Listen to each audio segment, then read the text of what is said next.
Donc là, frères et sœurs, jour numéro 2, vous entendez bien, hier, vous avez vu, on a visité la mosquée du frère, alhamdoulilah, et c'était super, super motivant.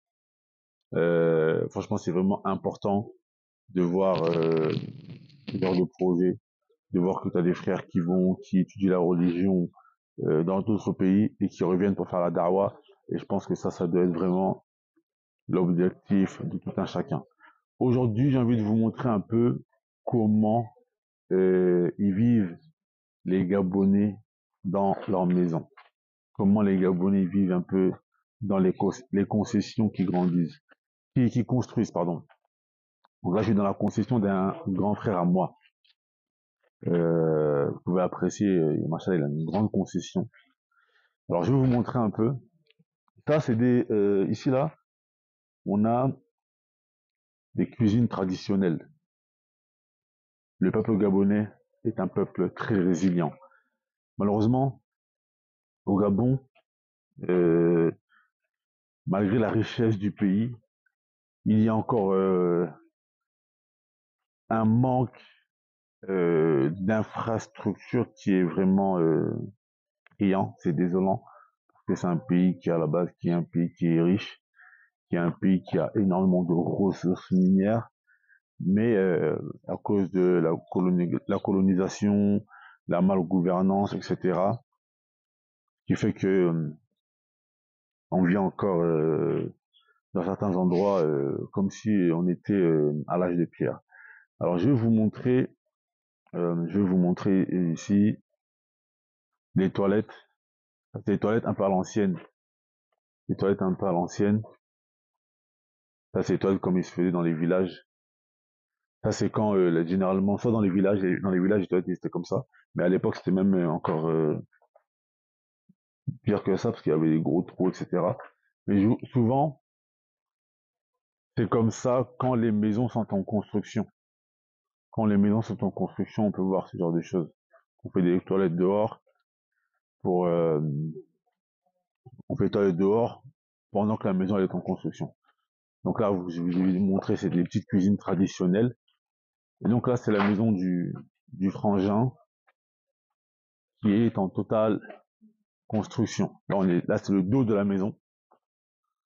Là, on est derrière. Et après, Inch'Allah, on va passer devant. Donc là, ici, c'est le côté de la maison. Donc comme je vous ai dit, la maison, elle est vraiment encore en construction. Donc tout ça ici, ce sera une partie. Je pense il va faire il va faire peut-être des plantations ici, un parking ici. Et donc là, c'est toute la concession qu'il est en train de construire. Mais comme je vous l'ai dit, tout ça est en construction. C'est vraiment magnifique. Il faut savoir, mes frères et sœurs, que le Gabon est un pays, Disney l'a béni, un pays recouvert à 90% par la forêt. Un des plus grands exportateurs de bois. Vous êtes dans les villes, même pendant que vous êtes dans les villes, vous voyez la forêt, forêt, forêt, forêt, forêt, forêt. Donc c'est vraiment magnifique. C'est vraiment magnifique. L'air, elle est pure. L'oxygène, on respire vraiment une très très bonne air. Donc franchement, ça en fait vraiment un pays qui est magnifique, recouvert à 90% par la forêt. On est au jour numéro 3, mes frères et sœurs. Nous sommes en direct.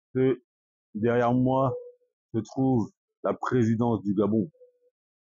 Et là, de ce côté-là, on a, je crois que c'est la plus grande mosquée du Gabon, la mosquée Hassan II, qui je crois bien avait été construite par Hassan II, l'ancien roi du Maroc, père de Mohamed Sadis. Donc, aujourd'hui, je ne sais pas si vous entendez en fond, il y a du Coran, il y a un concours de Coran dans la mosquée. Donc, on va y aller tranquillement, bismillah, voir ce concours de Coran. Et oui, ça c'est l'islam au Gabon, on est bien tombé. Beaucoup ils pensent que le Gabon c'est un pays où il n'y a pas d'islam, alors que oui, il y a l'islam au Gabon, on y va. تحتها ألا تحزني قد جعل ربك سريا وهزي إليك بجذع النخلة تساقط عليك رطبا جنيا فكلي واشربي وقري عينا فإما ترين من البشر أحدا فقولي إني نذرت للرحمن صوما فلن أكلم اليوم إنسيا فأتت به قومها تحمله قالوا يا مريم لقد جئت شيئا فريا يا أخت هارون ما كان أبوك امرأ سوء